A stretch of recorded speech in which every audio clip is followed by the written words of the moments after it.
Hey there, folks. Welcome to Spectrum Pulse. We talk about music, movies, art, and culture. And today we're going to be talking about the new album from Pearl Jam, titled Lightning Bolt. Well, I knew this was only a matter of time. With the onset of 90s nostalgia, I knew it wouldn't be long before one of the most iconic genres of the decade would come back. It's also a genre of which I have, well, let's call it a complicated relationship. Of course, I'm talking about grunge. Now, it's hard to argue that grunge didn't play a huge role in 90s music and culture, particularly considering its explosive birth in the underground in the late 80s and its eventual mainstream smash in the 90s, breaking hair metal, synth pop, and whatever was left of the 80s into the dust and to be deemed as gay for the next couple of decades. Now, centered around Seattle, grunge led alternative rock into the mainstream to dominate throughout a good portion of the 90s with some of the most iconic anthems in classic albums, before devolving into post-grunge in the latter half of the decade and ultimately being responsible for allowing acts like Nickelback and 3 Days Grace and Creed to exist and become popular. But look, in all due seriousness, every time I return to grunge, I find both more and less to like. Yes, the riffs can be potent. Yes, the anger can sound righteous. Yes, it contributed to the rise of the second punk wave in the mainstream and gave critical acclaim to a bunch of acts that would have remained lodged in the underground for decades otherwise. But man, grunge can get pretty damn insufferable at points, particularly lyrically. Perhaps I'm not blinkered by Gen X's nostalgia for grunge, but too much of the genre just doesn't connect with me, mostly because the instrumentation is at best simplistic and was at worst haphazard and drowned in feedback so you couldn't actually discern a decent tune. And that's not even touching on the lyrics, most of which were dour, humorless, more pretentious and serious than they had any right to be, and only capable of touching the idea of fun if it was approached ironically. Ugh. So, maybe it's not entirely surprising that my favorite of the grunge bands to explode out of Seattle was the one that did the most experimentation and drifted furthest from the traditional grunge sound, which of course brings us to Pearl Jam. To me, they've always been a band I've liked but never quite loved, and also another act that peaked with their first album, 10. They followed it with verses, and then they decided that they were too good to be popular, and so they started experimenting with Vitology, and they never went back. It's a shame then that their next 6 albums, well, they weren't bad by any stretch of the mind, but they weren't all that special or mind-blowing, even with some of the U2-esque bits of experimentation. Out of this selection, I probably like Yield and Riot Act the most, but I couldn't help but feel that even on those albums, some of that rock edge was gone and, well, it wasn't coming back. Thus, I had a little bit of trepidation when going into Pearl Jam's most recent release, Lightning Bolt, taken after a 4-year hiatus. On the heels of The Devil Put Dinosaurs Here by Alice in Chains, which was basically a heavier version of what they had already done before, I had the feeling that Pearl Jam wasn't about to attempt to recreate 10 or verses. They already tried that before, and let's face it, it didn't turn out that well. They were going to make a rock album to be sure, but perhaps not exactly a grunge album, which could be both bad and good. On the one hand, Pearl Jam's experimentation tended at least to be interesting, but it also has left the band without a definitive identity besides that of a grunge rock act that isn't particularly aging gracefully. So, is Lightning Bolt just another experiment that might actually bear fruit, or just another post-grunge album that just slides into the gray morass of mediocrity? Well, luckily for us all, it's the former, and dear Christ, that was a relief. Not only is Lightning Bolt by Pearl Jam a great album, it might be one of their better ones, probably one of the most consistent albums of their career. No, it's not better than 10, but it might be on par with Versus, at least in my view. Either way, you shouldn't go into this album with the expectation that it's going to be anything like those first 2 albums, or that it's going to be like any of the slew of albums that they put out after Vitology. And while some might argue that tonally it's close to their last album, Backspacer, one could argue that this album is the most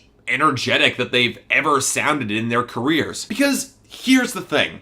Lightning Bolt is barely a grunge album, sounding much closer to the upbeat rock stylings of the 70s, with flashes of high-energy punk, surging country rock, and accessible, sing-ready choruses that show an accessibility that Pearl Jam used to think they were above. There's a refreshing lack of pretentiousness in this record, and pretty much shows across the board, from the near-complete abandon of dour sarcasm and overwrought histrionics. And while I do wish the production had managed to capture some of the more grand stadium rock stylings that reflected Pearl Jam at their peak, I get the feeling that that's not quite what Pearl Jam was looking to do on this record. They're looking for something that's a little bit more of a conventional rock record, a little smaller, a little more self-contained, and definitely more upbeat, almost even cheerful at points. It turns out that, like Trent Reznor back in September, Eddie Vedder and the rest of the band discovered positive emotions and found they were a good fit. Who would have thought? On instrumentation, I really have few complaints here. You can tell this is a band that's been playing with each other for decades, and that there's a free-flowing ease to their compositions that really belies that. It helps matters that the album has a blisteringly quick pace, although not quite as fast as Backspacer, and yet it still takes time for guitar solos and the occasional bits of tight showmanship that I really dug. Sure, some of these elements can be a little simplistic at points, and thus this album's not going to top Deep Purple's Now What for rock albums this year that I really love, but Pearl Jam shows how to make those tight chords work wonders. If I'm going to nitpick here, I would have liked to see more of the punk speed and flair that shows up in Mind Your Manners spread throughout the rest of the album. But really, that's minor, and what most people are considering the biggest problem, the forays into country rock, well, I think they're definitely strong enough to merit their inclusion. Although, looking in a straightforward rock direction, the title track takes a turn on a natural disaster-esque path, and it works shockingly well. A bigger issue for me is that songs like My Father's Son, Sirens, Pendulum, and Yellow Moon, there are these melancholy moments that do slow down the momentum of this album, and tonally, they just don't do as much as other stronger tracks for me. Don't get me wrong, none of these tracks are bad per se, but they are a little bit less memorable. So let's come to the lyrics, where the devil-may-care attitude that seems to inspire songs like Mind Your Manners seems to have taken deeper root throughout the album. Outside of a rather prominent anti-religious fervor that fills tracks like Mind Your Manners and Infallible, this album seems to be most concerned with putting aside the past and going forward into new horizons and new possibilities, even though some people would argue those new horizons are somewhat conventional for a band their age. Starting with Getaway, a self-assured middle finger to those who would dictate creative direction for Pearl Jam, i.e. all those grunge nostalgists. All throughout this record, we get track after track of Pearl Jam reasserting that they're going to do things their way, and that they're going to put aside any obstacles on their path, be them family or failed/failing relationships. Importantly, Pearl Jam ends the album with Future Days, a slower, hopeful track where Vedder hopes to pull his significant other onto the trail with him.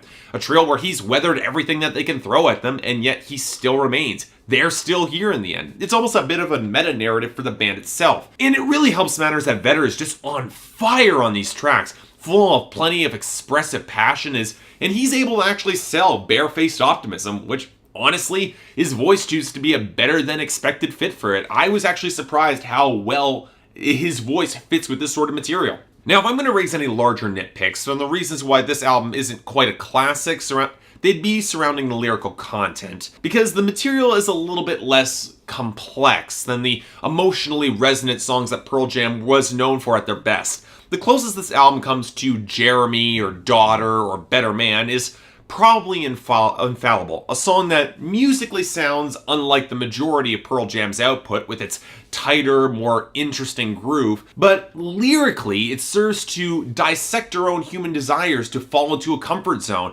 and that how it thus gives us a false confidence. It's a surprisingly nuanced song, and one that most people will find sneaks up on them a fair bit, and one could easily make the argument that it applies on a deeper level to Pearl Jam's previous albums, some of which were designed to cater to said fan base by not innovating to the same degree, thus staying in that false confidence of a comfort zone.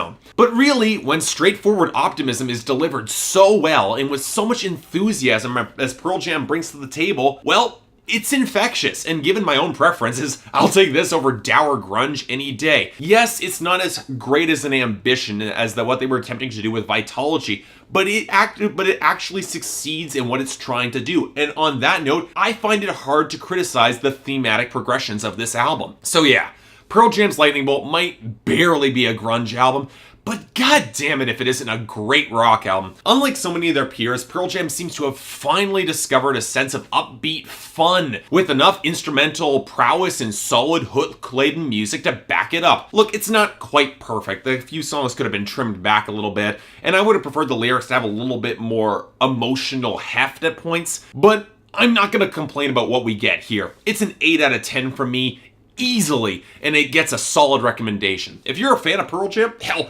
even if you're not, and you just want some good old-fashioned rock music, check this album out. You definitely won't regret it. So yeah, thanks a lot for watching. If you'd like to like and subscribe, I'd be more than grateful. If there's anything I might be able to do to improve my presentation here, or if there's any other albums that you'd like me to check out, I'd be more than happy to take a look. Until then, see you next time.